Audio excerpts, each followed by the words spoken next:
My mom would be at all my sporting events. Let's say I was playing football. My mother would be on the sidelines, and let's say the action on the field went one way. My mother would run along with it. She's like, Mark, get on, get on.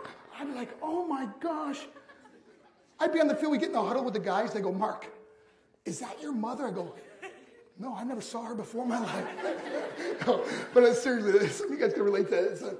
My mom, she really empowered me to become special in sports. See, the greatest gift my mother ever gave me, she believed in me. I've overdosed on drugs on 3 occasions where I should have been dead, but I believe I was kept here for a reason. You show me your friends, I will show you your future. How do I know this? Because I hung out with losers. I became the biggest loser of them all because I gave up everything I dreamt about as a little boy because of who I chose to surround myself with. My friends would drive me home at 2, 3, 4 in the morning. We'd be drunk and high in the car. We'd pull up in front of my house. My buddies would go, Mark, Mark, Mark, the light's on. I go, oh man, my mother's up. See, my mom wouldn't go to bed until she knew her son was still alive. I'd walk in, she'd say, hi Mark, how was your night? I go, it's good, Mom, I'm just gonna go to bed. She goes, can I talk to you just for a minute? I go, Mom, I'm tired, I'm just gonna go to bed. She goes, Mark, I haven't seen you all day and all night. Can I please talk to you? I go, man, just leave me alone. You bug me. I'd slam my bedroom door on the one person who believed in me. I was on a worldwide tour and I was wrestling overseas in Japan. After my wrestling match, I went upstairs to my hotel and I fell asleep. There was a knock at my door at 3 o'clock in the morning. I got out of bed, I looked through the safety window of the hotel door and I could see it was a Japanese promoter. So I opened the door and he said, Mark, you need to call home. There's been an emergency. So I got on the hotel room phone, I called back to the United States. I said, hey, what's going on? He said, Mark, I don't know how to tell you this. I go, just tell me what happened. All of a sudden they started crying. They go, Mark, I can't tell you. Just say it. I said, Mark, your mother died. I just threw the phone down. I ran out of my hotel room.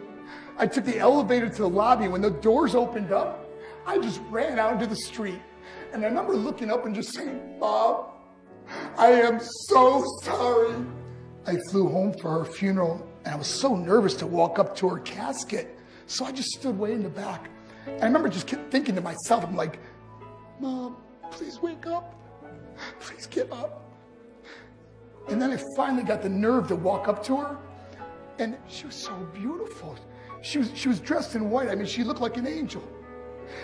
I said, Mom, you are my hero. Everything I am, everything I hope to be was because of you. You loved me so much. You gave me a life. You worked 2 jobs. You're the only one that ever believed in me. How did I repay her? By getting drunk? By getting high? By getting stupid? By hanging out with losers? For what? All she ever wanted to do was talk to me. If you have a mother or a father, tell them how much you love them. See, my whole life was about being rich and famous. That's all I cared about. I had to win the race. I had to win the race at the expense of my marriage, my family, my friends. For what? To be all alone in this world? That's not how it's intended to be.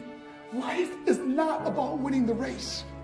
Life is about finishing the race and how many people we can all help finish this race. How we can start being kinder to each other. How we can help the students that are going through adversity right now. How we can stop with the name calling and hurting other people.